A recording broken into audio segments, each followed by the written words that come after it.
ప్రార్థన. ప్రేమగల తండ్రి, కృపగల దేవ, ఎస్తేరు గ్రంథంలో 19వ సెషన్ ఈ ధ్యానంలో ఇందులోనికి మేము చేరుకొని ఉన్నాము తండ్రి. ఇంకా ఏదైతే మీరు మాకు నేర్పించదలిచారో ఈ భాగంలో కూడా మాకు నేర్పించి మమ్మల్ని బలపరచమని యేసు క్రీస్తు ప్రభుల వారి పవిత్రమైన నామములు ప్రార్థన సమర్పిస్తున్నాము తండ్రి. ఆమెన్. ఎస్తేరు గ్రంథ ధ్యానం 19వ సెషన్ 9వ అధ్యాయంలో ఉన్నాము. మొత్తం 32 వచనాలు ఉన్నాయి. 32 వచనాలు కలిగినటువంటి అధ్యాయాన్ని 2 ఉపభాగాలుగా మనము విభజించుకున్నాం. ఈ 2 ఉపభాగాలలో మొదటి వచనము నుండి 17వ వచనం వరకు ఈ 17 వచనాలు మనం చూస్తే ఒక బ్యాటిల్ జరిగింది. It was a battle of defence అని మనం చూసాం. తమను తాము రక్షించుకోవడానికి తప్పనిసరి పరిస్థితులలో వారు రంగములోనికి దిగవలసిన పరిస్థితిని హామాను చేసిన శాసనం వారికి కల్పించింది. అందుచేత సంవత్సరంలో 12వ మాసమైన అదారు అన్న మాసములోని 13వ తారీఖున ఏ యూదులనైతే సమూల జాతి నాశనానికి ఆ శాసనం ప్రణాళికలు రూపొందించిందో, దేవుడు ఆ శాసనాన్ని వ్రాసిన వారి మీదికే ఈ యొక్క విపత్తు వచ్చేలా చేసి యూదులకు ఒక అద్భుతమైనటువంటి విజయాన్ని చరిత్రలో అనుగ్రహించినట్టుగా మనం చూడగలిగాం. 127 సంస్థానాలు 127 సంస్థానాలలో జరిగినటువంటి ఈ యొక్క రక్షణ పోరాటములో ఆ 13వ తారీఖున మాత్రమే 127 స్థానాలలో ఈ బ్యాటిల్ ఆఫ్ డిఫెన్స్ జరిగితే, ఒక షూషనులో మాత్రమే 2 రోజులు జరిగిందని మనం చూసాం. అది చూసిన మనము 18వ వచనం నుంచి మాట్లాడుకుంటూ మనం ముందుకెళ్దాం. ఎస్తేరు గ్రంథము 9వ అధ్యాయము 18వ వచనము నుండి. షూషను నందున్న యూదులు 127 స్థానాలలో ఉన్న యూదులు కాదు, ఓన్లీ షూషనులో ఉన్న యూదులు. మిగిలిన వాళ్ళు ఏం చేశారు? పైన 16వ వచనములో, రాజు సంస్థానముల యందుండు తక్కిన యూదులు కూడుకొని తమ ప్రాణములను రక్షించుకొనుటకై పూనుకొని అదారు మాసము 13వ దినమందు తమ విరోధులలో 75,000 మందిని చంపివేసి తమ పగవారి వలన బాధ లేకుండా నెమ్మది పొందిరు. అయితే వారు కొల్ల సొమ్మును పట్టుకొనలేదు. 14వ దినమందు వారు నెమ్మది పొంది విందు చేసుకొనుచు సంతోషముగా ఉండిరి. షూషను ప్రాంతాన్ని విడిచిపెడితే 127 సంస్థానాలలో ఉన్నటువంటి యూదులు 13వ తారీఖున జరిగినటువంటి ఈ యొక్క బ్యాటిల్ ఆఫ్ డిఫెన్స్లో విజయం సాధించి మరుసటి దినము విందు చేసుకుని సంతోషించారు. 14వ తేదీన 127 సంస్థానాలలో విందులు, సంతోష కార్యక్రమాలు జరుగుతుంటే ఒక షూషనులో మాత్రం ఇంకా వర్క్ కొనసాగుతోంది. ఇది దృశ్యం. ఇప్పుడు 18కి వద్దాం. షూషను నందున్న యూదులు ఆ మాసమందు 13వ దినమందును 14వ దినమందును కూడుకొని 15వ దినమందు నెమ్మది పొంది విందు చేసుకొనుచు సంతోషముగా ఉండిరి. అంటే అందరూ యూదులే, కానీ విందు చేసుకొని సంతోషించింది యూదులు. షూషనులో ఏమో 15వ తేదీన, మిగిలిన 127 సంస్థానాలలో మాత్రం 14వ తేదీన. దీనికి యొక్క ముఖ్య కారణం కూడా మనం ఇందాక పైన చదివాం. ఏ రోజైతే యుద్ధం జరిగిందో ఆ రోజును విడిచిపెట్టి మరుసటి రోజున వారు నెమ్మది పొందిన దినముగా వారు దాన్ని పరిగణించారు. ఇప్పుడు ఓవరాల్గా యుద్ధము జరిగిన రోజు, తర్వాత నెమ్మది పొందిన రోజు, మొత్తం మీద ఎన్ని దినాలు వస్తున్నాయి? 13, 14, 15 3 రోజులు వచ్చాయి అందరినీ కలుపుకుంటే. షూషనులో ఉన్న యూదులను, మిగిలిన 127 సంస్థానములలో ఉన్న యూదులను అందరినీ కలుపుకుంటే ఈ యొక్క దినాలన్నీ కూడా 3 అన్న సంఖ్యకు వచ్చేస్తున్నాయి. 13, 14, 15. కాబట్టి 19 ప్రాకారములు లేని ఊళ్ళల్లో కాపురమున్న గ్రామవాసులైన యూదులు అదారు మాసము 14వ దినమందు సంతోషముగా ఉండి అది విందు చేయగిన 14వ దినమందు సంతోషంగా ఉండి అది విందు చేయదగిన శుభదినం అనుకొని ఒకరికొకరు బహుమానములను పంపించుకొనుచు వచ్చిరి. దేనిని పురస్కరించుకొని? విడుదలను పురస్కరించుకొని ఆ ఆనందాన్ని ఈ రీతిగా జరుపుకుంటున్నారు. ఒకరికొకరు బహుమతులు ఇవ్వడం. నెహెమ్యా గారి కాలంలో కూడా ఇది అయిపోయిన తర్వాత దేవుడు చేసినటువంటి మంచి మేలును బట్టి లేని వారికి బహుమతులు ఇచ్చినట్టుగా మనం నెహెమ్యా గ్రంథంలో కూడా చూస్తాం. ఈ సందర్భంగా జ్ఞాపకం చేసుకోవాలి కనుక చేసుకుందాం. 8వ అధ్యాయం నెహెమ్యా గ్రంథం 8వ అధ్యాయం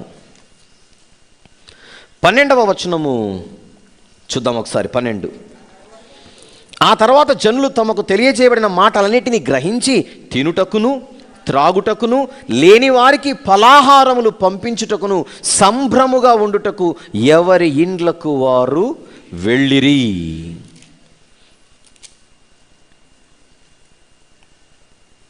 లేని వారికి అంతో ఇంతో సహాయం చేయడం, లేని వారికి అందచేయడం, ఆ సంతోషాన్ని అలా పంచుకున్నారు నెహెమ్యా గారి కాలంలో. నెహెమ్యా గారి కంటే ముందున్నటువంటి కాలమే ఎస్తేరు గారి కాలం. ఆ కాలంలో కూడా ఒకరికొకరు బహుమానాలు పంపించుకొనుచు ఆ యొక్క ఆనందాన్ని, అలా బహుమానాలు పంపించుకునేటప్పుడు వాళ్ళ మధ్య జరుగుతున్నటువంటి సందేశం ఏంటి? ఏ సందేశము వారందరినీ ఆనందంలో ముంచెత్తుతోంది?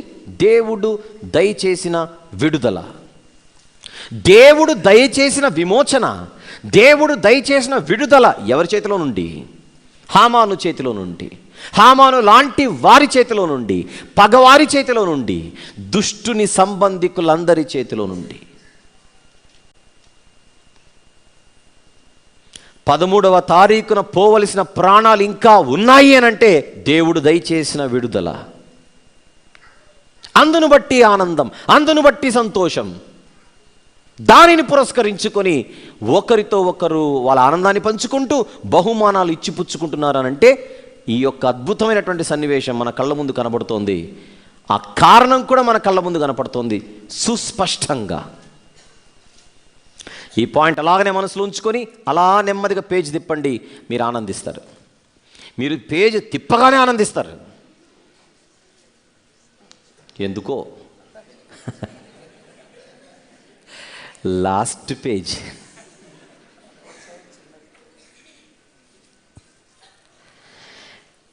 రైట్, వచ్చేయండి. ఎవరైనా లాస్ట్ పేజ్ అని కాదు మా ఆనందము అని అంటున్నారేమో చూడండి.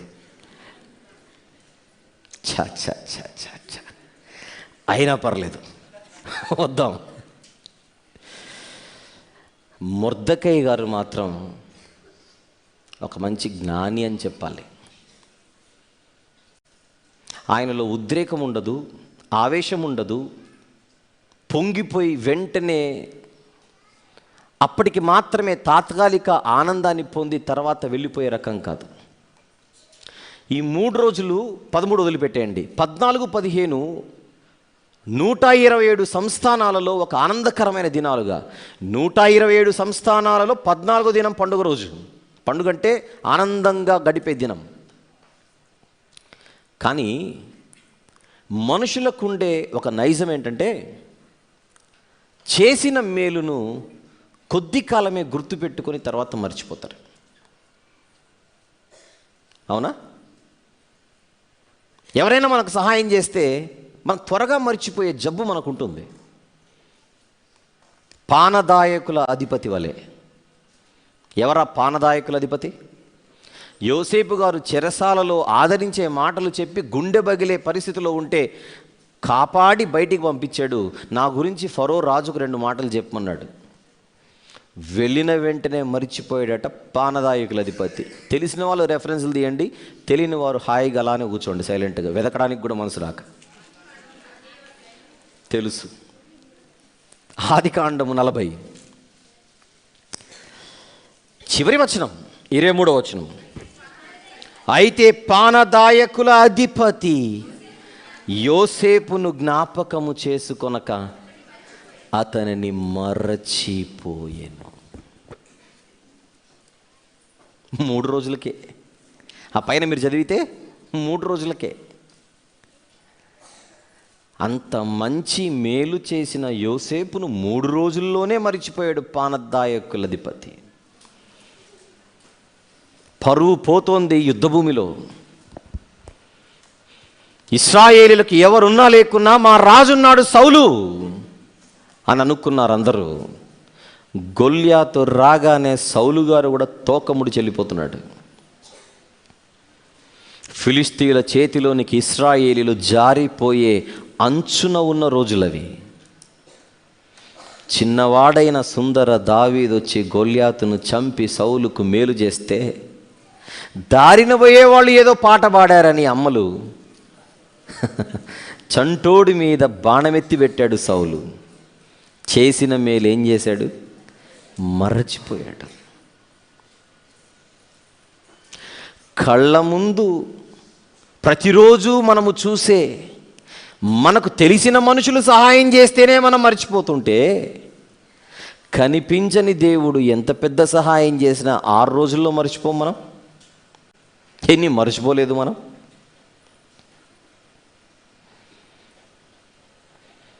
హామాను శాసనము నుండి యూదులను దేవుడు కాపాడాడు అన్న సంగతి ఎన్ని రోజులు గుర్తుపెట్టుకుంటారు?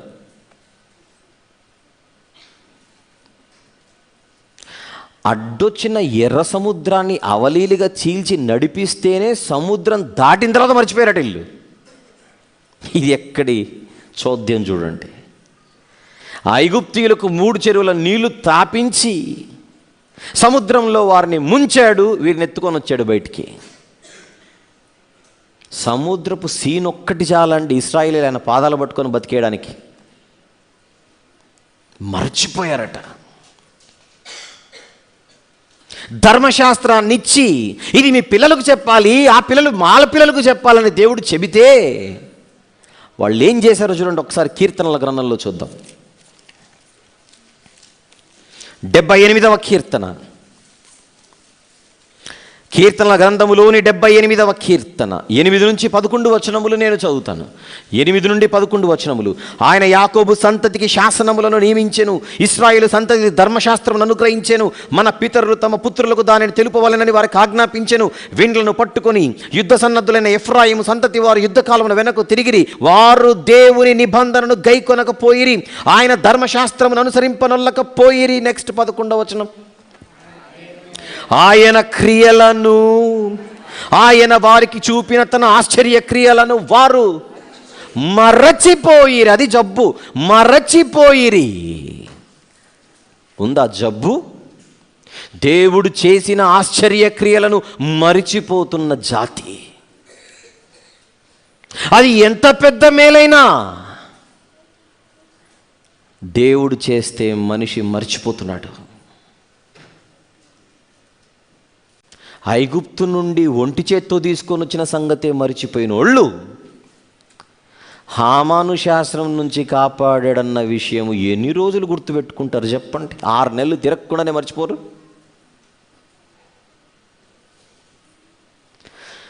కానీ వీళ్ళు మర్చిపోకూడదు.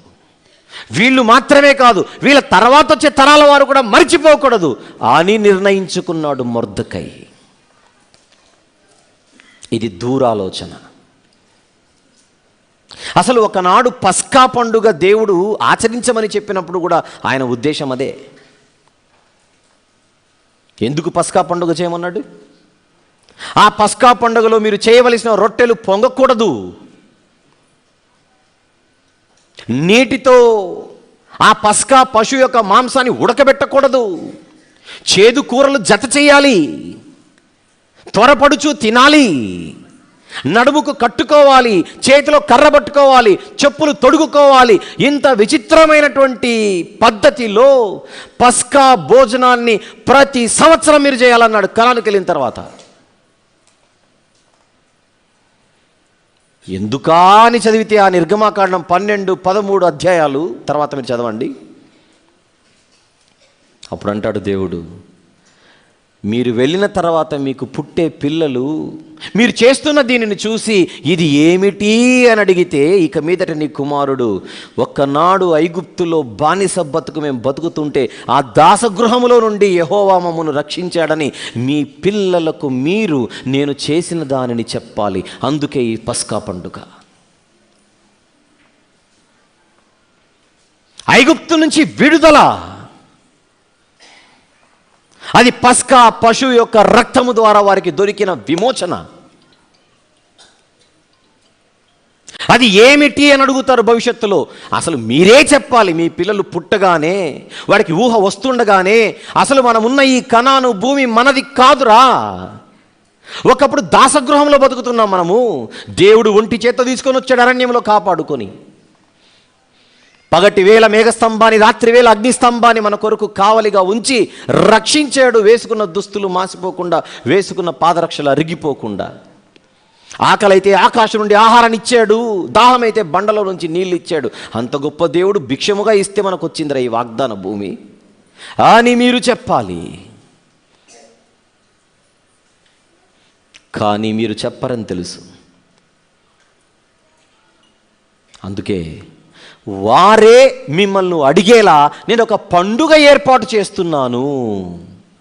ఆ పండుగ పేరే పస్కా. పస్కా పండుగలోని పరమార్థం అది. 1, 2 లేదా 3 వచనాలు చూద్దాం. నిర్గమకాండం 12వ అధ్యాయం. నిర్గమకాండము 12వ అధ్యాయం. మీరు అధ్యాయం మొత్తం రాసుకోండి. 26వ వచనం డైరెక్ట్గా వెళ్దాం. 26వ వచనం.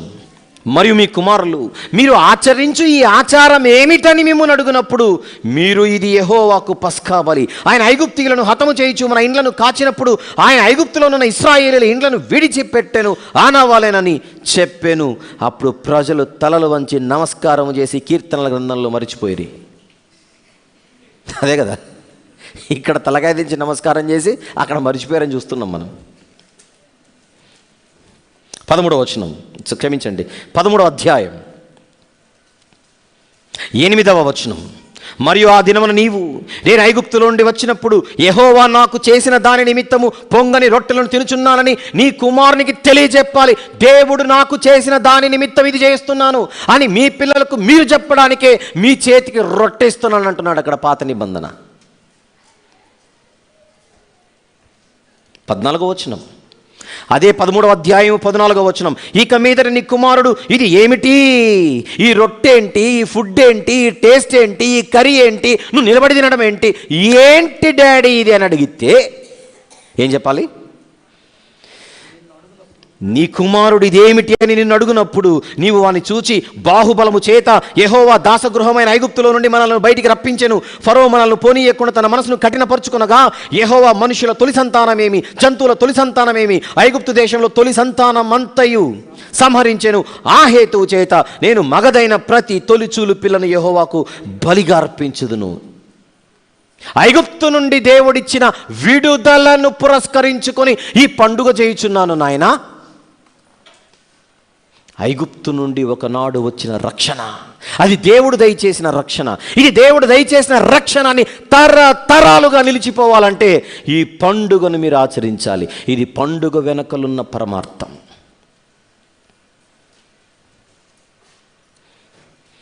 ఇది బాగా తెలిసిన మొర్దెకై గారు ఒకనాడు ఐగుప్తు నుండి వచ్చినది విడుదల అనుకుంటే, ఈ శాసనము నుండి ఈరోజు మనకు వచ్చింది ఏంటి?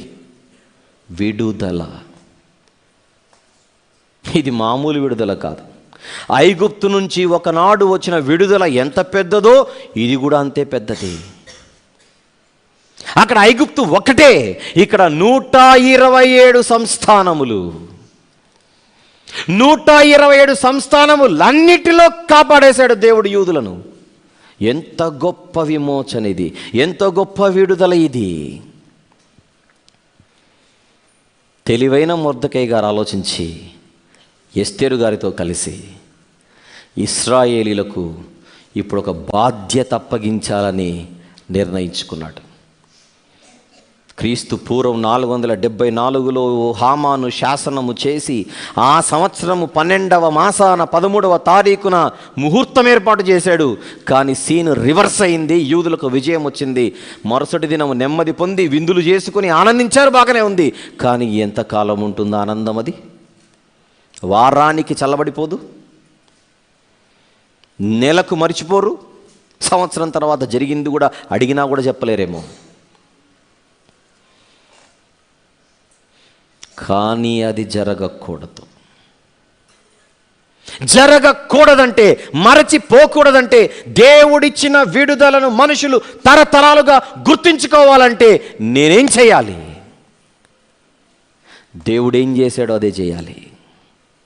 నిర్గమకాండం 12, 13 అధ్యాయాలలో దేవుడు ఏం చేశాడో నేను కూడా అదే చేయాలన్న ప్రేరేపణ కలిగిన వాడై ఏం చేస్తున్నాడో చూద్దాం.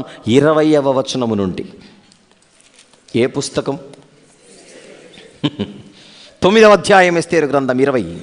మొర్దెకై ఈ సంగతులను గూర్చి రాజైన అహష్వేరోషు యొక్క సంస్థానములన్నిటికీ సమీపముననేమి దూరముననేమి నివసించి ఉన్న యూదులకందరికీ పత్రికలు పంపుచున్నాడు. ఏమని? యూదులు తమ పగవారి చేత బాధపడక నెమ్మది పొందిన దినములనియు, వారి దుఃఖము పోయి సంతోషము వచ్చిన నెల అనియు, వారు మూలుగుటం మానిన శుభ దినమనియు, ప్రతి సంవత్సరము అదారు నెల యొక్క 14వ దినమును 15వ దినమును వారు ఆచరించుకొనుచు. 2 రోజులు ఎందుకు? షూషనులో ఉన్న వాళ్ళు 15న విందు చేసుకున్నారు, మిగిలిన చోట్ల ఉన్న వాళ్ళు 14న చేసుకున్నారు కనుక రెండింటిని కలిపాడు. ఇప్పుడు 14వ దినమును 15వ దినమును వారు ఆచరించుకొనుచు విందు చేసుకొనుచు సంతోషముగా నుండి ఒకరికొకరు బహుమానములను దరిద్రులకు కానుకలను పంప తగిన దినములనియు వారికి స్థిరపరచెను. ఈ విడుదల, ఈ విమోచన, ఈ సంతోషం, ఈ ఆనందం ఈ ఒక్క ఏడాది ఉండడానికి వీల్లేదు. ఇది కేవలం ఈ ఒక్క సంవత్సరానికి మాత్రమే పరిమితమై ఉండడానికి వీల్లేదు. ప్రతి ఏటా జరగాలి. తరాలుగా రావాలి. ఉందంటారా దూరాలోచన? చాలా చక్కని నిర్ణయం తీసుకున్నాడు ఆయన. విందు చేసుకొనుచు సంతోషముగా ఉండి 22వ వచనం, ఒకరికొకరు బహుమానములను దరిద్రులకు కానుకలను పంప తగిన దినములనియు వారికి స్థిరపరచెను. అప్పుడు యూదులు తాము ఆరంభించిన దానిని మొర్దెకై తమకు వ్రాసిన ప్రకారంగా నెరవేర్చుదుమని నిర్గమకాండంలో ఒప్పుకున్నట్టు ఇక్కడ కూడా ఒప్పుకున్నారు. అది ఒప్పుకోవడంలో తప్పే ఉంది. ఒప్పుకున్నారు, మనస్ఫూర్తిని ఒప్పుకున్నారులేంటి. యూదులకు శత్రువుకు హమ్మెదాత కుమారుడైన అగాగీయుడకు హామాను యూదులను సంహరింపదలచి వారిని నాశనపరచి నిర్మూలము చేయవలెనని పూరు అనగా చీటి అని ఇంతకుముందే మాట్లాడుకున్నాం మనం. పూరు అనగా చీటి, ఒకటైతే పూరు, ఎక్కువైతే పూరీము అని కూడా మాట్లాడుకున్నాం. పూరు అనగా చీటి వేయించి ఉండగా, పారసిక భాషలో పూరు. ఎస్తేరు రాజు ఎదుటికి వచ్చిన తర్వాత రాజు అతడు యూదులకు విరోధముగా తలపెట్టిన చెడు యోచన తన తల మీదకే వచ్చినట్లుగా చేసి వాడును వాని కుమారులను ఉరికొయ్య మీద ఉరి తీయబడినట్లుగా ఆజ్ఞ వ్రాయించి ఇచ్చెను. కావున ఆ దినములు పూరు అను పేరును బట్టి పూరీము అనబడెను. పూరీము దినములు. ప్రతి సంవత్సరము ఇది ఒక ఆచారంగా, సాంప్రదాయంగా, ఖచ్చితంగా చేసి తీరాలని మొర్దెకై ద్వారా స్థిరపరచబడిన దినములివి. ఏ దినములు? పూరీము దినములు. అదే తర్వాత కాలంలో పూరీము పండుగ దినాలుగా మారిపోయాయి. ఏ పండుగ వచ్చింది ఇక్కడతో? పూరీము పండుగ. కాసేపు అయిన తర్వాత కొన్ని విషయాలు మాట్లాడుకుందాం, అది ముగించుకుందాం. ముందుగా 26వ వచనం, కావున ఆ దినములు పూరు అను పేరును బట్టి పూరీము అనబడెను.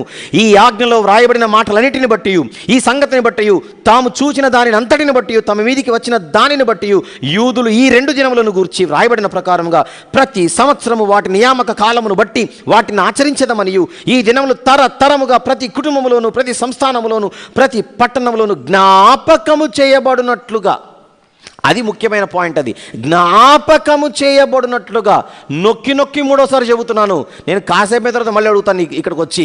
జ్ఞాపకము చేయబడినట్లుగా ఆచరించేదమనియు పూరీము అను ఈ దినములను యూదులు ఆచరింపకయు తమ సంతతి వారు వాటిని జ్ఞాపకముంచు కొనకయు మానకుండునట్లు నిర్ణయించుకొని ఆ సంగతిని మరచిపోకుండానట్లు. నొక్కండి దాన్ని, మళ్ళీ అండర్లైన్ చేసేయండి దాన్ని.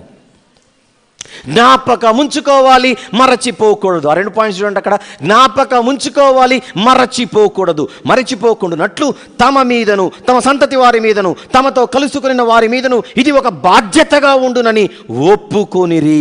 అప్పుడు పూరీమును గూర్చి వ్రాయబడిన ఈ 2వ ఆజ్ఞను దృఢపరచుటకు అబీహాయిలు కుమార్తెయును రాణియునైన ఎస్తేరును యూదుడైన మొర్దెకయ్యును ఖండితముగా వ్రాయించిరి. ప్రతి ఏటా 3 దినాలు 13, 14, 15. 13 మాత్రం ఏమి తీసుకోకుండా ఆ రోజు ఒక రకంగా ఉపవాస దినంగా దాన్ని చాటించాలి. 14, 15 మాత్రం విందు చేసుకొని సంతోషించి దరిద్రులకు లేని వారికి కానుకలు బహుమానాలు పంపిస్తూ ఈ దినాన్ని జ్ఞాపకం చేసుకోవాలి, మర్చిపోకూడదు. జ్ఞాపకం చేసుకోవాలి, మర్చిపోకూడదు. ఏం జ్ఞాపకం చేసుకోవాలి, ఏం మర్చిపోకూడదు. 12వ మాసాన్ని జ్ఞాపకం పెట్టుకోవాలి, ఆధారాన్ని మర్చిపోకూడదు. 13వ తారీఖును గుర్తుపెట్టుకోవాలి, 14, 15 కూడా గుర్తుపెట్టుకోవాలి. చక్కగా అన్ని చేసుకొని అన్ని అందరికి ఇచ్చుకుంటూ వాళ్ళ చిన్న తీసుకొని తిని బజ్జోవాలి. అదా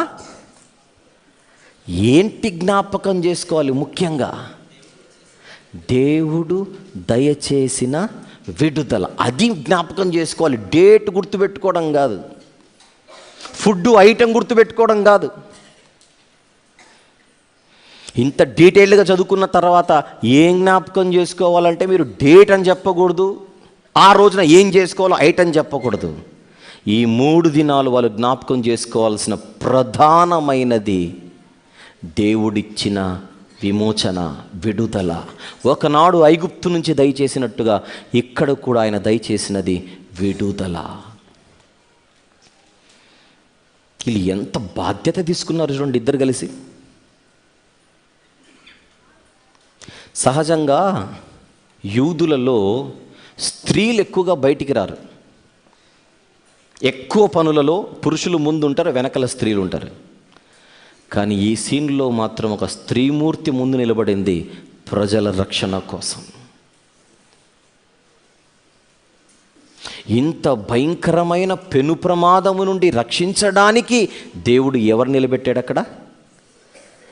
ఆ రోజుల్లో ఆ జాతి వారి మధ్య ఎవరు ఊహించని ఒక ఆడమనిషిని. స్త్రీలు అంటే సమాజంలో బలహీనులు అన్న ముద్ర ఉంటుంది. కానీ ఇంత బలమైన విజయానికి ఎవరిని ముందు పెట్టాడు దేవుడు? బలహీనురాలు అన్న ముద్ర కలిగిన ఒక స్త్రీ. ఏమిటి దీని అర్థం? నేను బలహీనురాలను అని కొందరు, పురుషుల్లో కూడా నేను బలహీనుడను, నేనేం పనికి వస్తాను అన్న ఆలోచనతో ఎవరైనా వెనక ఉంటే చరిత్ర మొత్తం చెబుతున్న మాట, బలవంతులను సిగ్గుపరుచుటకు దేవుడు ఎవరిని ఎన్నుకుంటూ వచ్చాడు? బలహీనులను. ఒక బెస్ట్ ఎగ్జాంపుల్ చెప్పండి. బలవంతులను కొట్టడానికి దేవుడు బలహీనులను ఎన్నుకున్నాడు అనడానికి ఒక బెస్ట్ ఎగ్జాంపుల్ చూసారా? గొల్యాతులు అంటే రాక్షసుని కొట్టడానికి ఆడుకునే చంటోని పంపించాడు. వాడు బలవంతుడు. చూస్తే సెల్ ఫోన్ తీసి ఫోటో తీస్తే స్క్రీన్ మీద పట్టాడు, అంత హైట్లో ఉంటాడు. ఫస్ట్ షాట్లో కొట్టించాడట దావీదుతో. వాడు చచ్చిపోయిన తర్వాత కూడా మళ్ళీ సూసైడ్ చేసుకొని చావాలి ఆ అవమానానికి.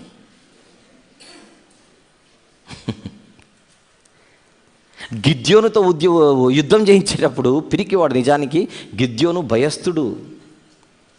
గానుగ చాటును దాగుకొని వాళ్ళ కంట కనపడకుండా ఉంటే బయటకు వచ్చి లక్షలాది మందిని కత్తి ఇవ్వకుండా చంపమని చెప్పాడట. కత్తి చేత కాకుండా మిద్యానీలపై విజయాన్ని అందించిన గిద్యోను అనేటువంటి ఒక ధైర్యము లేని వాడిని వాడుకున్న దేవుని చరిత్ర అది.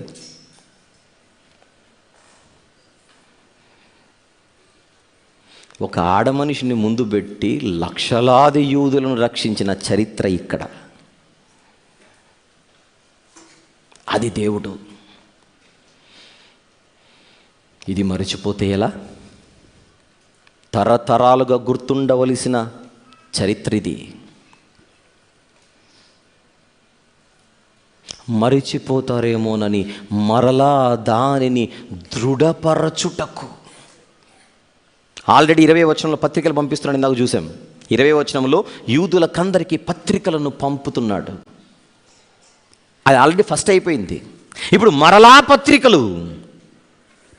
29వ వచనం, అప్పుడు పూరీమును గూర్చి వ్రాయబడిన ఈ 2వ ఆజ్ఞను దృఢపరచుటకు అబీహైలు కుమార్తెయును రాణియునైన ఎస్తేరును యూదుడైన మొర్దెకయ్యును ఇద్దరు కలిసి ఖండితముగా వ్రాయించిరి. మరియు యూదుడైన మొర్దెకయ్యును రాణి అయిన ఎస్తేరును యూదులకు నిర్ణయించిన దానిని బట్టి వారు ఉపవాస విలాప కాలములు ఏర్పరచుకొని అది తమ మీదను తమ వంశపు వారి మీదను ఒక బాధ్యతను ఎంచుకొని వాటిని జరిగించేదామని ఒప్పుకొనిన ప్రకారంగా ఈ పూరీమును పండుగ దినములను స్థిరపరచుటకు అతడు అహష్వేరోషు యొక్క రాజ్యమందుండు 127 సంస్థానములలో నున్న యూదులకందరికీ వారి క్షేమము కోరునట్టు విశ్వాసార్థము లగు నట్టు, అంటే ధైర్యపరిచే మాటలు, ఎంకరేజ్మెంట్ ఇచ్చే మాటలు, విశ్వాసార్థములగు నట్టు మాటలు గల పత్రికలను పంపెను. ఈలాగున ఎస్తేరు యొక్క ఆజ్ఞ చేత ఈ పూరీము యొక్క సంగతులు స్థిరమై గ్రంథములో వ్రాయబడెను. 2 సార్లు పత్రికలు పంపించాడు. 20వ వచనంలో ఒకసారి, 29వ వచనం నుంచి మరొక్కసారి. ఈ 2 సార్లు పంపించిన పత్రికల ఉద్దేశం మాత్రం ఒకటే. ఏమిటది? మరువకు, మరువకు, మరువకు. దేవుడు చేసిన దానిని మరువకు. ప్రతి ఏటా పస్కా ఎందుకు చేసుకోవాలి ప్రభువా అంటే మీరు మరచిపోకుండా ఉండుటకు.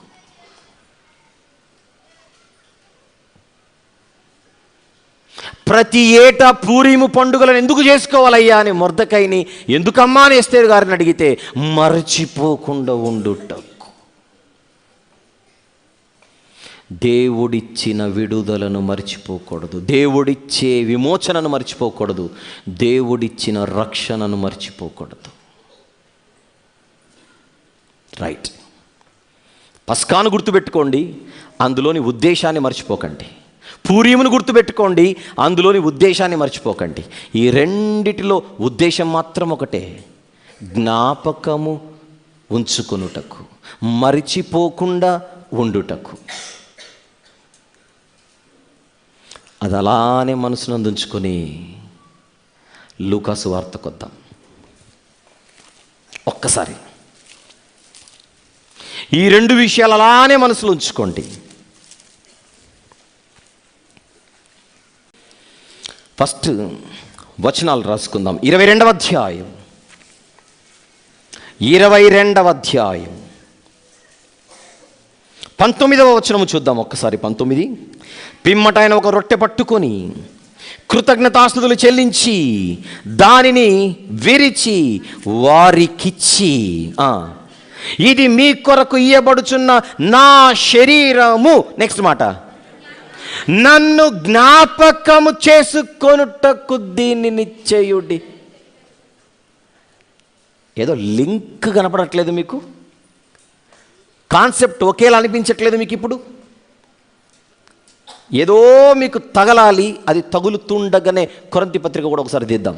మొదటి పత్రిక, కొరింథీయులకు వ్రాసిన మొదటి పత్రిక 11వ అధ్యాయం 23 నుంచి 25వ వచనం వరకు.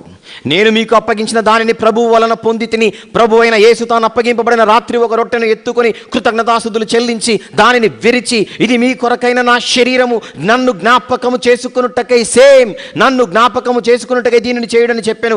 ఆ ప్రకారమే భోజనమైన పిమ్మటైన పాత్రను ఎత్తుకొని, ఈ పాత్ర నా రక్తము వలననైన క్రొత్త నిబంధన, మీరు దీనిలోని త్రాగునప్పుడెల్లా, నెక్స్ట్ మాట, నన్ను జ్ఞాపకము చేసుకున్నట్టకై దీనిని చేయుడి.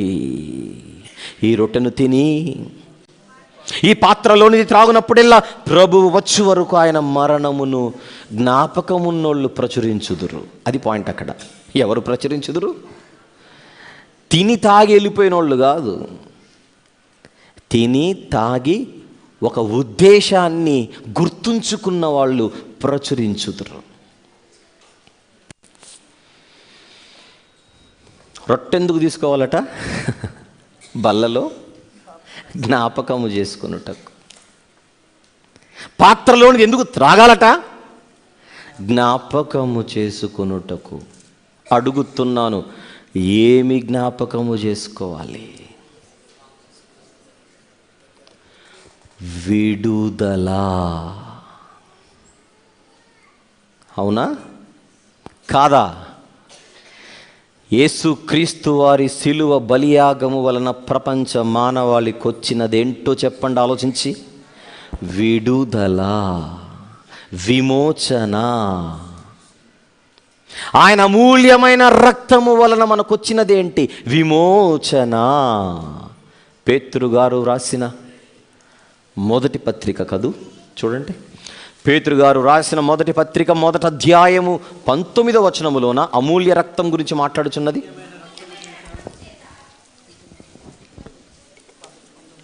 19వ వచనం, 1వ అధ్యాయము, పేతురు గారు రాసిన మొదటి పత్రిక. అమూల్యమైన రక్తము చేత అనగా నిర్దోషమును నిష్కలంకమును నగు గొర్రె పిల్ల వంటి క్రీస్తు రక్తము చేత ఇప్పుడు మీరు విమోచింపబడితిరి. విడుదల. ఈ విడుదలను ఏం చేయకూడదంటున్నాడు యేసుప్రభు? మరచిపోకూడదు. ఏం చేయాలి? జ్ఞాపకము చేసుకోవాలి. ఏమి జ్ఞాపకము చేయాలి మీకు? రొట్టె, మీరు తాగే పానీయం. అలా జ్ఞాపకమున్నోళ్ళు ఏం చేస్తారట? ఆయన మరణమును ప్రచురించుదురు. మీలో ఎంతమంది బల్ల తీసుకుంటున్నారో చేయెత్తండి. ఏమనుకోకుండా, నేను ఫోటో తీసుకోవట్లేదు. ఫైన్, అబ్బా కలకలలాడిపోతుంది హాల్ అంతా. సూపర్. ప్రతి ఆదివారం తీసుకునే వాళ్ళు ఉన్నారు మీలో, నెలకొక్కసారి తీసుకునే వాళ్ళు ఉండొచ్చు. రకరకాల పద్ధతులు. బాగుంది. గుర్తుండే తీసుకుంటున్నారా, గుర్తు లేకున్నా తీసుకుంటున్నారా? పిచ్చోడా, గుర్తుంటేనే కదా తీసుకుండేది. Very good, very very good. ఏమి గుర్తుండి తీసుకుంటున్నారు? నేను చెప్పనా? సండే అని గుర్తుండి తీసుకుంటున్నారు. ఏమి గుర్తుండి తీసుకుంటున్నారు? ఆదివారం గనుక తీసుకుంటున్నారు. మళ్ళీ సైలెంట్ అయిపోతున్నారు. మళ్ళీ ఆదివారం వస్తుంది, మళ్ళీ తీసుకుంటున్నారు, మళ్ళీ సైలెంట్ అయిపోతున్నారు. మళ్ళీ ఆదివారం, మళ్ళీ బల్ల, మళ్ళీ రొట్టె, మళ్ళీ సైలెంట్. ఇది కాదా మన జీవితం? కానీ ఏం చెప్తున్నాడు యేసుప్రభు? గుర్తున్నోడేం చేస్తాడట? ఆయన మరణమును ప్రచురము చేస్తాడు. ఇప్పుడు చెయ్యి ఎత్తిన వాళ్ళందరితో మాట్లాడుతున్నాను. ఎందుకన్నా ఎత్తాను అనుకోకండి. మళ్ళీ చెయ్యి ఎత్తిన వాళ్ళందరితో మాట్లాడుతున్నాను. మీరు రొట్టె పానీయం తీసుకుంటున్నప్పుడు మీకు గుర్తుండవలసిందే, నా జీవితములో నేను పొందిన ఈ విమోచన, నా జీవితములో ఆయన నాకిచ్చిన ఈ విడుదల నేను తెలియని వారికి కూడా తెలియజేసి వారికి కూడా ఈ విడుదలను బహుమానంగా ఇవ్వాలి. లేని వారికి ఇవ్వాలి, లేని వారికి ఇవ్వాలి బహుమానం, లేని వారికి ఇవ్వాలి. అదే పండుగలోని కాన్సెప్ట్ అది. లేని వారికి బహుమతులు ఇవ్వాలి. ఏం బహుమతి ఇవ్వాలి? రక్షణ, విమోచన, విడుదల. దేవుడిచ్చే విడుదల. దీనినే మీరు బహుమానంగా ఇవ్వాలి లేని వారికి. పూరీము పండుగలో ఏం చేశారట? లేని వారికి, దరిద్రులకు. వచనం చెప్పి చదువు నాయన. 22వ వచనం. ఏ పుస్తకము ఏ అధ్యాయము చెబితే మాలాంటి వాళ్ళకి అర్థమవుతుందిగా.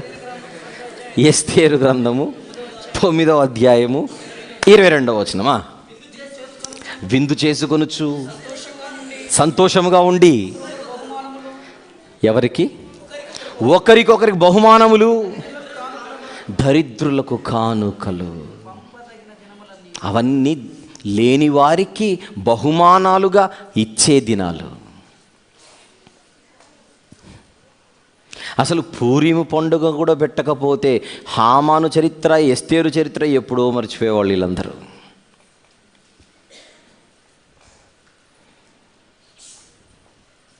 ఒక మాట అడుగుతాను ఇప్పుడు, జాగ్రత్తగా విని చెప్పండి. ఐగుప్తు నుంచి దేవుడిచ్చింది విడుదలే. హామాను కుట్ర, యూదులకు పగవారు ఎవరైతే ఉన్నారో వాళ్ళందరి నుంచి దేవుడు దయచేసింది కూడా విడుదలే. అది విడుదలే, ఇది విడుదలే. కానీ ఇప్పుడు 1 పేతురు 1వ అధ్యాయం 19వ వచనంలో మీరు చదువుతున్నది ఒక విడుదల గురించి, విమోచన. అమూల్యమైన రక్తము వలన మీకు ఇప్పుడు దొరుకుతోంది విమోచన అంటున్నాడు. నిర్గమాకాండంలో ఒక విమోచన, ఎస్తేరు గ్రంథంలో ఒక విమోచన, క్రొత్త నిబంధనలో ఇంకొక విమోచన. ఈ 3 విమోచనలలో, ఈ 3 విడుదలలో ఏది సాటి లేని విడుదల చెప్పండి? 3 ఒకటి అంటారా? మూడవది క్రీస్తు యేసు వారు కార్చిన రక్తము వలన ఒక మనిషికి వస్తున్న విడుదల కేవలం ఐగుప్తన్న ఒక చిన్న ప్రాంతం నుంచి వచ్చిన విడుదల కాదిది. 127 సంస్థానములలో ప్రాణాలు పోతాయేమో అని భయపడుతున్నప్పుడు అక్కడ వచ్చిన విడుదల లాంటి విడుదల కాదిది. నిత్య నాశనానికి జోగుచున్న ఆత్మ, ఆరని అగ్ని, చావని ఆత్మ, ఆ నిత్య నరకములోనికి ఆత్మ జారిపోకుండా ఆ ఆత్మను కాపాడడానికి, శుద్ధి చేయడానికి రక్తము చిందించి ఆ రక్తము ద్వారా ఆయన దయచేసిన విడుదల కార్యక్రమం ఇది. సిలువ బలియాగం. బ్యాప్టిజం తీసుకున్న వాళ్ళందరూ ఆ రక్తంలో కడుగుకొని విడుదల పొందినవారు.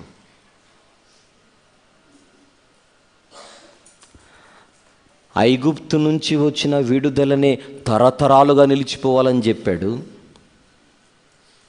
పూరీము పండుగ, హామాను కుట్ర వలన వచ్చిన విపత్తు, అందులో నుంచి దేవుడు దయచేసిన విడుదల, అది కూడా తరతరము నిలిచిపోవాలంటున్నారు వీళ్ళిద్దరు ఇక్కడ. అలాంటప్పుడు పాపము నుండి, నరకము నుండి, సాతాను కబంధ హస్తాల నుండి ప్రభు యేసుక్రీస్తు వారి ద్వారా మనకొచ్చిన ఈ విడుదల ఎన్ని తరాలు నిలిచిపోవాలో చెప్పండి? మన వలన కూడా. ఎందుకో మనము రొట్టేమో తింటున్నాము కానీ జ్ఞాపకము చేసుకోవట్లేదు, బాధ్యత జ్ఞాపకము చేసుకోవట్లేదు. ఎస్తేరు గ్రంథంలో బాధ్యత అన్న పదం చదివాను చూడండి ఇందాక, 9వ అధ్యాయము 30 చివరిన చదువుకుందాం డైరెక్ట్గా. ఒక బాధ్యత అని ఎంచుకొని వాటిని జరిగించేదామని ఒప్పుకున్నారట వాళ్ళు. బాధ్యత. This is our duty, this is our responsibility. బల్లలో చెయ్యి వేసే ప్రతి ఒక్కరూ సువార్తనే పరిమళ వాసన వెదజల్లబడుటకు వాళ్ళందరూ బాధ్యత తీసుకోవాలి. అలాగైతేనే బల్లలో చెయ్యి వేయాలి. అలా బల్లలో చెయ్యి వేసిన ప్రతి ఒక్కరూ ఈ బాధ్యత కలిగి ఉండాలి. బల్ల తీసుకోవడం కాదు బాధ్యత, తీసుకున్న తర్వాత జరిగించవలసినది బాధ్యత.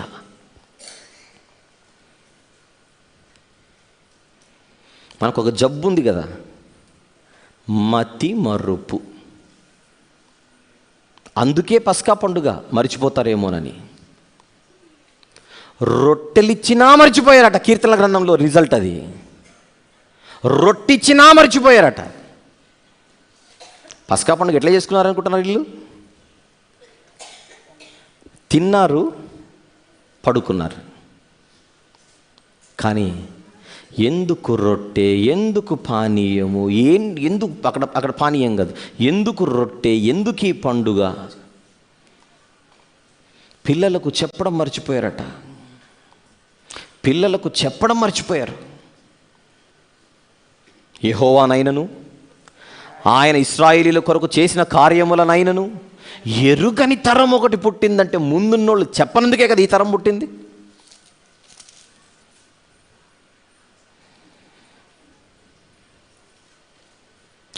రొట్టె తినడం మర్చిపోవట్లేదు, నేను దాన్ని ఏమనట్లేదు.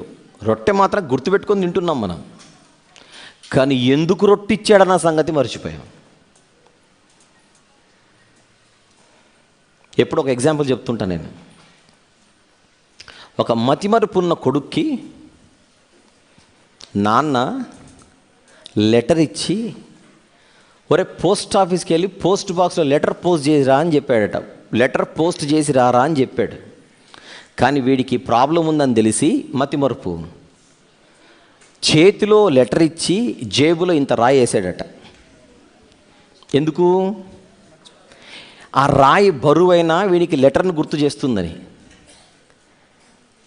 పోస్ట్ బాక్స్ దగ్గరికి వెళ్ళేంత వరకు ఆ రాయి బరువు ఉంటే, బాక్స్ దగ్గరికి వెళ్ళిన తర్వాత ఆ రాయి బరువును బట్టి మా అయ్య చెప్పాడు లెటర్ వేయమని అని గుర్తుండాలి.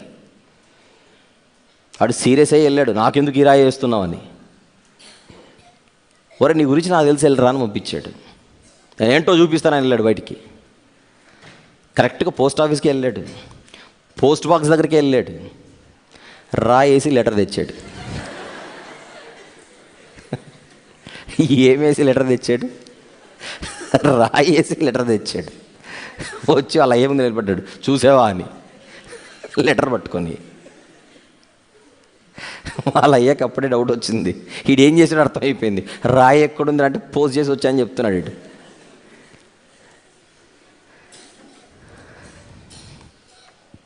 ఇక్కడ లెటర్ ముఖ్యమా, రాయి ముఖ్యమా? లెటరు కొరకే రాయి వేసాడు. వీడు రాయి గుర్తు పెట్టుకొని లెటర్ మర్చిపోయాడు. మన బతుకు అట్లే ఏడ్చింది.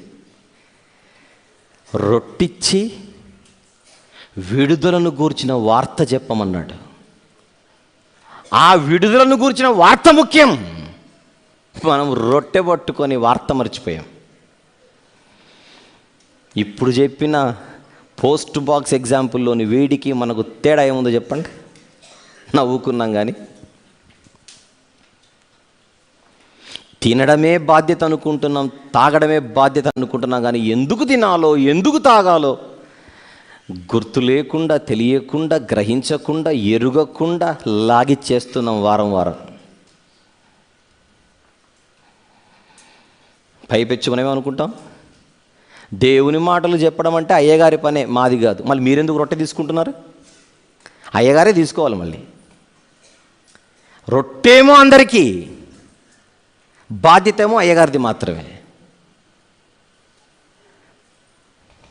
అప్పుడు బలా మంచి దాసుడా అంటాడా, సోమరివైన చెడ్డదాసుడా అంటాడా? ఏంటి చెప్పండి? సోమరి. పూరీము పండుగలోని పరమార్థం ఏమిటి? ఏటేటా విడుదలను గూర్చిన వార్త తరతరాలుగా చెప్పాలి. ఎక్కడ నుండి వచ్చిన విడుదల? హామాను కుట్ర వలన వచ్చిన విడుదల. ఎంతవరకు వచ్చిన ప్రమాదం ఇది? 127 సంస్థానములలో చెదిరిపోయిన, విస్తరించిన ప్రమాదం ఇది. ఒక్కవేళ ఆ ప్రమాదమే గనక చోటు చేసుకుని ఉంటే లోకరక్షకుని రాకకు తలుపులు పూర్తిగా మూయబడతాయన్న ఆలోచన నిజానికి ఎవడిది? అపవాది. ఫస్ట్ క్లాస్ గుర్తుందా మీకు? ఇక్కడ నేనే చెప్పింది.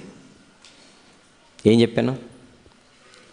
చారిత్రక నేపథ్యం ఫస్ట్ సెషన్. అది గ్రంథం అయిపోయేంత వరకు ఈ పాయింట్ మిస్ అవ్వకుండా క్యారీ చేయండి ఈ మెసేజ్ అని చెప్పాను. ఏమిటి చారిత్రక నేపథ్యం? లోకరక్షకుడి రాకకు తలుపులు మూయాలన్న ఆలోచన సాతానుది. ఎస్తేరు గారి కాలంలో చాలా పెద్ద కుట్రనే చేశాడు, తిప్పికొట్టాడు దేవుడు. మార్చేశాడు దేవుడు. ఎంత గొప్ప విడుదల! అందుకే ప్రతి సంవత్సరం 12వ మాసాన 3 రోజులు ఈ పండుగ దినాలు జరుపుకుంటూ, అందులో మొదటి రోజు వాళ్ళు ఉపవాసం ఉండి 13, 14, 15 మాత్రం ఏం చేసేవాళ్ళు? వీళ్ళు చక్కగా విందులు చేసుకొని బహుమానాలు పంపిస్తూ, కానుకలు పంపిస్తూ, లేని వారికి సహాయం చేస్తూ ఆ 2 రోజులు చక్కగా ఆనందంగా గడిపేవారు. ప్రతి సంవత్సరం ఈ రోజుకి కూడా యూదులు ఈ పూరీము పండుగ చేసుకునే అలవాటు ఉంది. ఈ పూరీము పండుగలో వీళ్ళు ఏం చేస్తారో చెప్పనా? ఈ పూరీము పండుగలో యూదులు చేసే పని, ఎస్తేరు గ్రంథాన్ని మొత్తం చదివి వినిపిస్తారట. ఎస్తేరు గ్రంథాన్ని మొత్తం చదివి వినిపించి, ఇక్కడ జరిగిన దానికోసమే మనం ఈరోజు ఈ పండుగ చేసుకుంటున్నాం. చరిత్రలో ఒకనాడు దేవుడు మనకు దయచేసిన గొప్ప రక్షణని ఈ రోజుకి జ్ఞాపకము చేసుకుని, పూర్వీకులకు ఎప్పుడో జరిగినటువంటి విడుదలను పండుగగా జరుపుకుంటున్నారు యూదులు ఇప్పటికీ. కానీ ఈనాటి యూదులు చేస్తున్న తప్పు, ఆనాడు పూరీము పండుగ ఎందుకు చోటు చేసుకుందని అడిగితే, మర్చిపోకండి, పూరు అంటే చీటి, పూరీము అంటే చీట్లు. హామాను చీట్లు వేసి ముహూర్తాన్ని ఖరారు చేశాడు కనుక దానిని బట్టి ఈ పండుగకు పూరీము అని వచ్చింది. కానీ ఆ రోజు యూద జాతిని ఆ దేవుడు ఎందుకు కాపాడాడు? రావలసిన మెస్సియ కోసమే కదా. ఆ మెస్సియనే కదా 2000 సంవత్సరాల క్రితం మా మధ్యకు వచ్చాడు, స్వకీయుల మధ్యకు వచ్చాడు, నజరేయుడిగా పిలువబడ్డాడు, కన్య మరియమ్మకు పుట్టాడు, అందరి కోసం సిలువ త్యాగము చేసి బలియాగమై లోక పాపమును మోసుకొని పోవుటకు దేవుని గొర్రెపిల్లగా ఈ లోకానికి వచ్చినవాడు. ఈయన రాక కోసమే ఎస్తేరు గారి కాలంలో జరిగినటువంటి విమోచన కార్యక్రమాన్ని నేను అర్థం చేసుకోవాలని ఈనాటి యూదులు అర్థం చేసుకోవట్లేదు. పూరీము పండుగలో ఎవరి రాక కోసం యూద జాతి కాపాడబడిందో, ఎవరి కారణాన్ని బట్టి యూద జాతి కాపాడబడిందో, అసలు కారకుడైన క్రీస్తు యేసు స్వామిని ఈ రోజుకి అంగీకరించట్లేదు యూదులు. నజరేయుడైన యేసే, పాత నిబంధనలో చెప్పబడిన మెస్సియా అని ఈ రోజుకి నమ్మని యూదులు పూరీము పండుగ చేసుకోవడం హాస్యాస్పదం. ఇక్కడ పండుగ జరిగింది ఆయన కోసం, ఇక్కడ విడుదల వచ్చింది ఆయన రాక కోసం. అసలు ఆయనను బట్టి ఏ వీళ్ళకు రక్షణ వచ్చింది? ఎస్తేరు గ్రంథ వివరణలో మొదటి సెషన్ నుంచి పాఠం వింటున్న ప్రతి ఒక్కరికి ఈ మాట అర్థమై ఉంటుంది. మధ్యలో వచ్చిన వాళ్ళకు నాకు తెలియదు, కానీ మొదటి సెషన్ నుంచి విన్న వాళ్ళకి ఇప్పుడు నేను ఏం చెబుతున్నానో మీకు అర్థమై ఉంటుంది.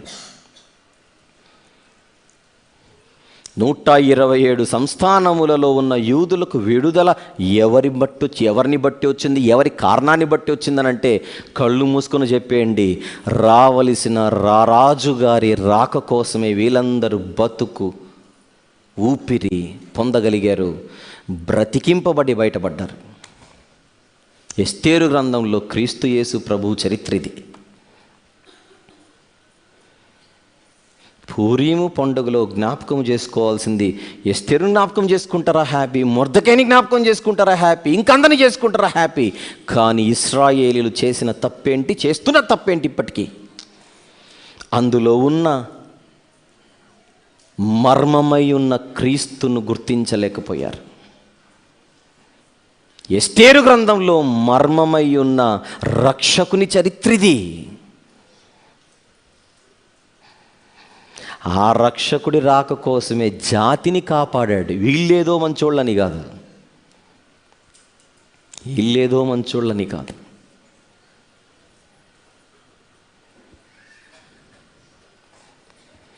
పూరీము పండుగ, దాని వెనుకల పరమార్థం.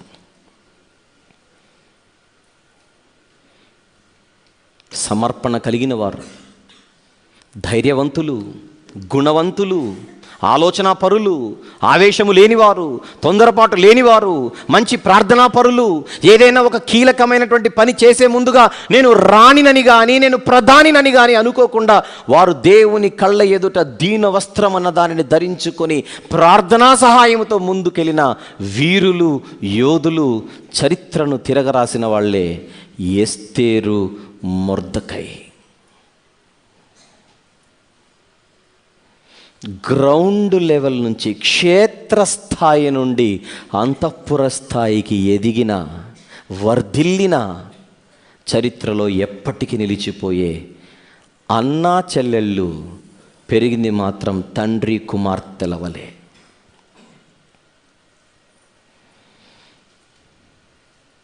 ఒక విషయం చెప్పమంటారా?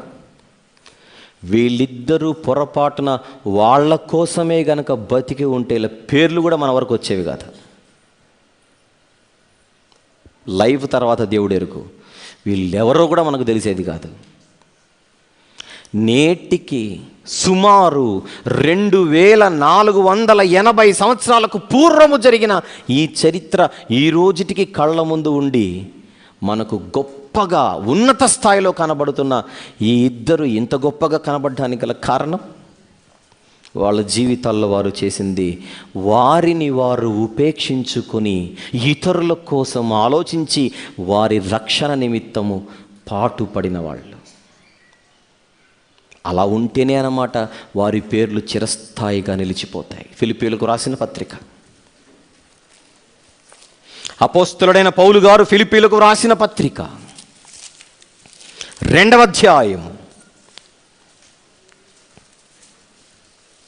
4-5 వచనములు చూద్దాం.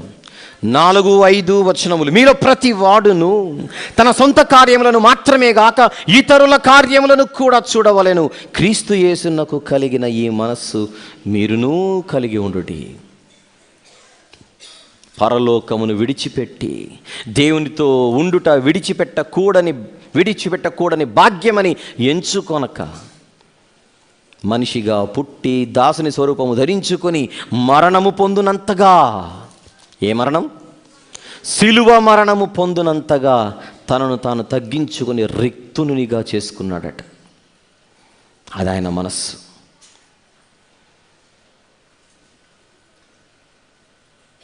బాధ్యత.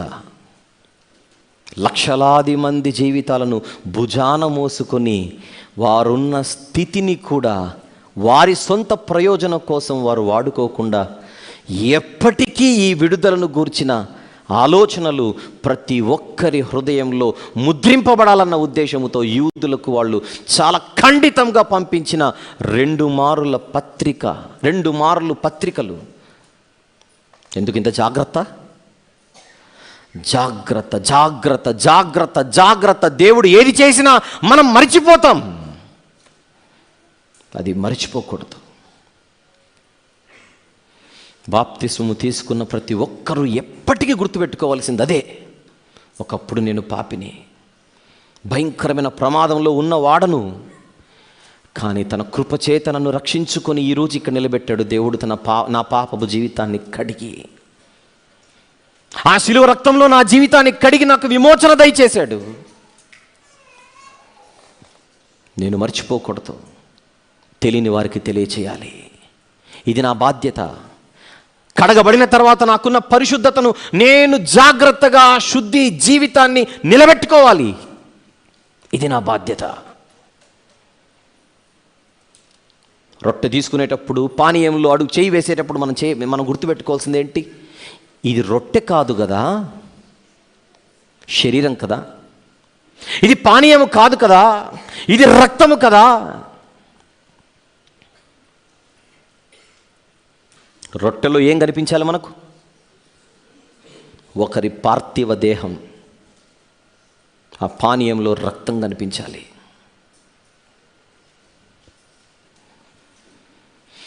ఒక మాట ఖచ్చితంగా నేను చెప్పాలి. ఇప్పుడు ఖచ్చితంగా చెబుతాను కూడా. మీరు బాగా ప్రేమించేవారు, ఒక్కసారి నిజంగా చెబుతున్నాను, నిజంగా ఆలోచించండి. మీరు బాగా ప్రేమించేవాళ్ళు, బాగా అంటే అంత బాగా ప్రాణానికి ప్రాణంగా ప్రేమించే మీ తండ్రి, తల్లి, భర్త, భార్య ఎవరో ఈ మధ్యనే కన్ను మూశారు. వాళ్ళంటే మీకు ప్రాణం, కానీ చచ్చిపోయారు. ఇప్పుడు మీ కళ్ళ ముందు వాళ్ళు ఫోటోల రూపంలో కనబడుతున్నారు. ఆల్బమ్స్లో ఫోటోల రూపంలో కనపడుతున్నారు. మీ మొబైల్స్లో ఫోటోల రూపంలో కనపడుతున్నారు. గోడల మీద ప్రాణానికి ప్రాణంగా మీరు ప్రేమించిన వారు ఎదురుగా లేకపోతే వాళ్ళ ఫోటోలు పెట్టుకొని అలా కన్నీళ్ళు రాలుస్తుంటారు చూడండి మీరు ఇంట్లో. అవునా కాదా? అవును. ఆ ఫోటోను చూసేటప్పుడు ఆ ఫోటోలో ఉన్న వ్యక్తి మీతో మాట్లాడుతున్నట్టు కనిపించదు?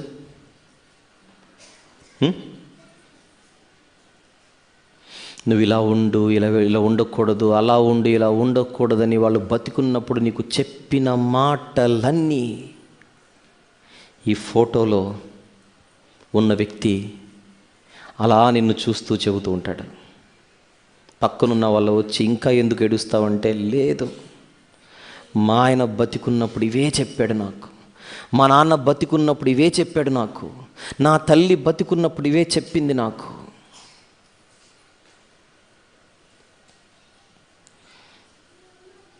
తాగొద్దురా తాగొద్దురా తాగొద్దురా అని తల్లి ఎన్నిసార్లు చెప్పినా అలాగనే తాగుతున్న కొడుకు జీవితం ఒక చోట. ఒకరోజు మత్తికింటికి వస్తే నా కళ్ళ ముందే వీడు ఇలా చెడిపోతున్నాడని ఆ తల్లి బాధపడి, ఒరే ఎందుకు తాగొచ్చావురా, మళ్ళీ ఎప్పుడు మానతారు అంటే వాడు ఆ మత్తులో అన్నమాట, నువ్వు పోతే నేను మానతాలే, నువ్వు పోయిన రోజు మానతాను, నువ్వు చచ్చిపోయిన రోజు మానేస్తాలే అన్నాడట. మత్తులో అలా అని పడిపోయాడు. ఉదయాన్నే నిద్ర లేచిన తర్వాత, మత్తు దిగిన తర్వాత కళ్ళు మూసుకొని అమ్మను పిలిచే అలవాటు ఉంది వీడికి.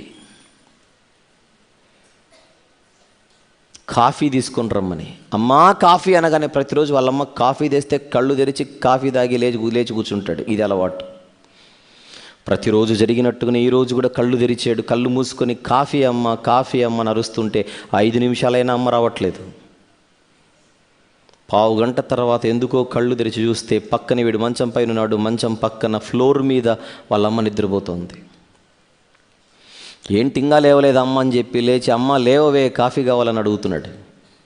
అయినా లేవట్లేదు.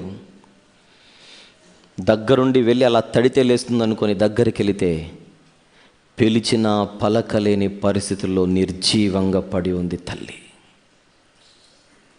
వాడికి ఏం అర్థం కాలేదు. ఏంటా అని చూస్తుంటే ఒక కాగితం కనపడింది. ఆ కాగితంలో కొన్ని అక్షరాలు. ఆ అక్షరాలు ఇలా మాట్లాడుతున్నాయి. ఒరే నాన్న, ప్రతిరోజు తాగొస్తున్నట్టుగా నేను నిన్న కూడా తాగొచ్చేవరా, నీకు గుర్తుందో లేదో? ప్రతిరోజు అడుగుతున్నట్టుగానే మానేరా అంటే నువ్వు మానట్లేదు. నిన్న రాత్రి మాత్రం ఒక మాట అన్నావురా నీవు. ఎప్పుడు మానేస్తావో చెప్పురా అంటే, నువ్వు పోయిన తర్వాత మానేస్తానులే అన్నావు నువ్వు.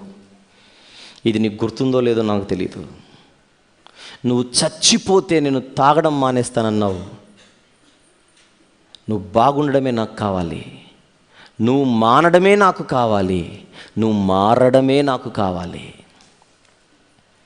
నువ్వు మారడం అన్నది నేను పోతే జరుగుతుందని నువ్వు అన్నావు కనుక నేను వెళ్ళిపోతున్నాను. ఇక తాగొద్దురా.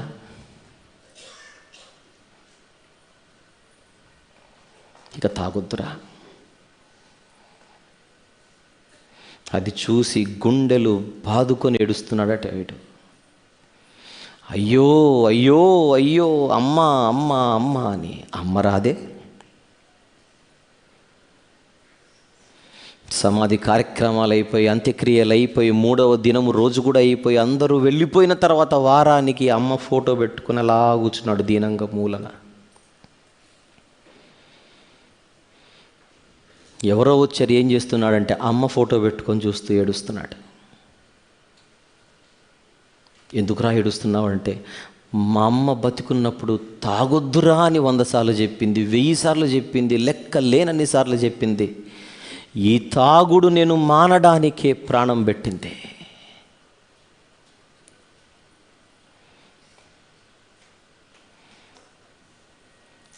ఎందుకు బాధపడతావురా, మళ్ళీ ఒక సుక్కేసుకుంటారా, హ్యాపీగానే మర్చిపోవచ్చు అన్నాడట వచ్చినోడు.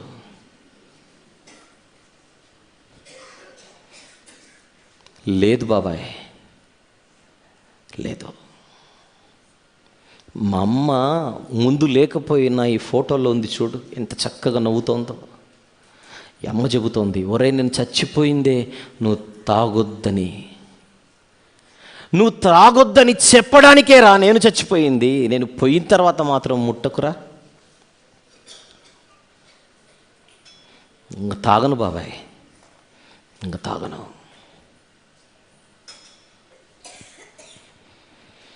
మనము ప్రేమించేవారు పోయిన తర్వాత వాళ్ళ ఫోటోలు కనబడితే ఫోటోలో నుంచి వారు మనతో మాట్లాడుతున్నారే, ఇది మీకు అర్థమైతే మీరు చెయ్యి వేసి తీసుకునే రొట్టె అదొక శరీరం, మీరు తీసుకునే పానీయం అదొక రక్తం. ఎవరి శరీరం, ఎవరి రక్తం? ఆయన అంటే మాకు ప్రాణం, మా కాపరి, మా ఊపిరి అని పాటలు పాడతామే, ఆయన శరీరం, ఆయన రక్తం. ఆయన అంటే నాకు ప్రాణం అంటాం.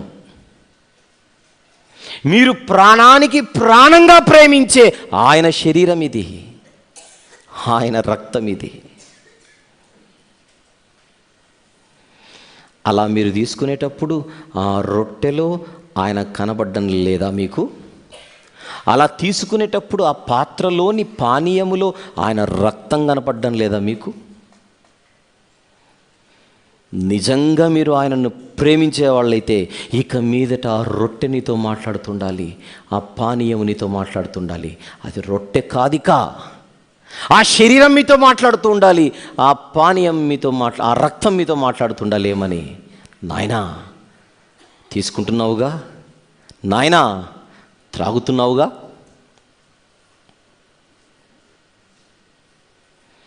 ఎందుకు తాగుతున్నావు? ఎందుకు తింటున్నావు? నువ్వు పాపము చేయొద్దనే నేను చచ్చిపోయింది, నువ్వు త్రాగకూడదనే నేను చచ్చిపోయిందంటోంది తల్లి. నువ్వు పాపము చెయ్యకూడదనే నేను చచ్చిపోయానంటున్నాడు ప్రభువు. తల్లి చావును చూసి మారిపోయిన కొడుకు కనపడుతున్నాడు కథలో. తల్లి కంటే ఎక్కువ ప్రేమించే ప్రభు యొక్క చావు కనపడుతుంది యథార్థ గాథలో.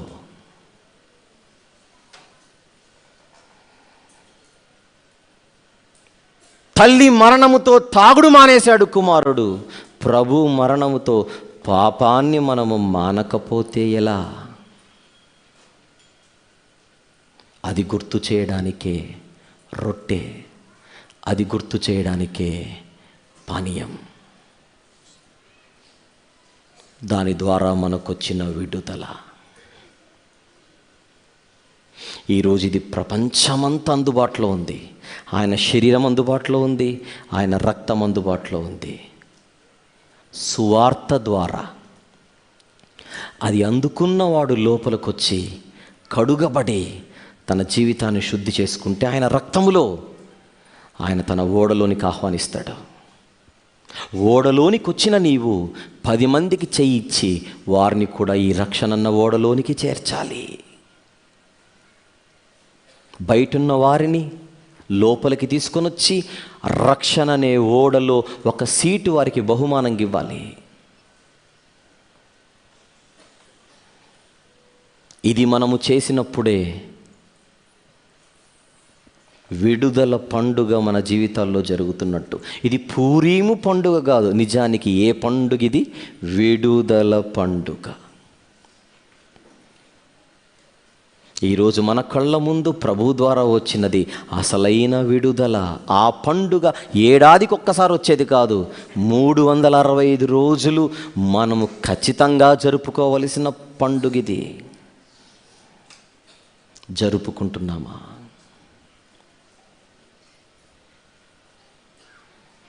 తొమ్మిదవ అధ్యాయం ఎస్తేరు గ్రంథం, 2 ఉపభాగాలు, 32 వచనాలు.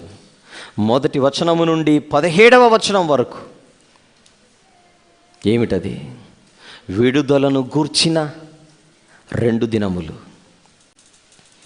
18 నుంచి 32 వరకు విడుదలను గూర్చిన పండుగ, విడుదలను గూర్చిన దినములవి, విడుదలను గూర్చిన పండుగ ఇది. ఈ 2వ ఉపభాగానికి నేను టైటిల్ ఇవ్వలేదు ఇంకా, ఇప్పుడు రాసుకోండి. మొదటి ఉపభాగానికి టైటిల్ ఏంటి? విడుదలను గూర్చిన 2 దినములు అన్నామా? అదే సంబంధించిన, విడుదలకు సంబంధించిన 2 దినములు. ఇక్కడ విడుదలకు సంబంధించిన పండుగ, బ్రాకెట్లో పూరీము అని రాసుకోండి. టైటిల్ మాత్రం ఏమిస్తారు? విడుదలకు సంబంధించిన పండుగ, బ్రాకెట్లో పూరీము లేదా పూరీము పండుగ. ఓన్లీ పూరీము పండుగ అని రాసుకుంటే మ్యాటర్ అర్థం కాదు కనుక అసలు మ్యాటర్ ముందిచ్చి దాని తర్వాత ఉన్నది బ్రాకెట్లో ఇచ్చాను.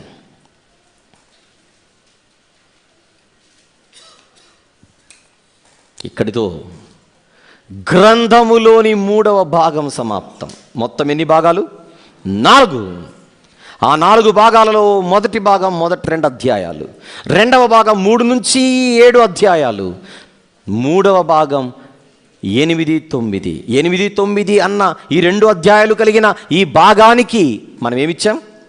టైటిల్ 8, 9 అధ్యాయాలకు కలిపి ఏమన్నా టైటిల్ ఇచ్చానా?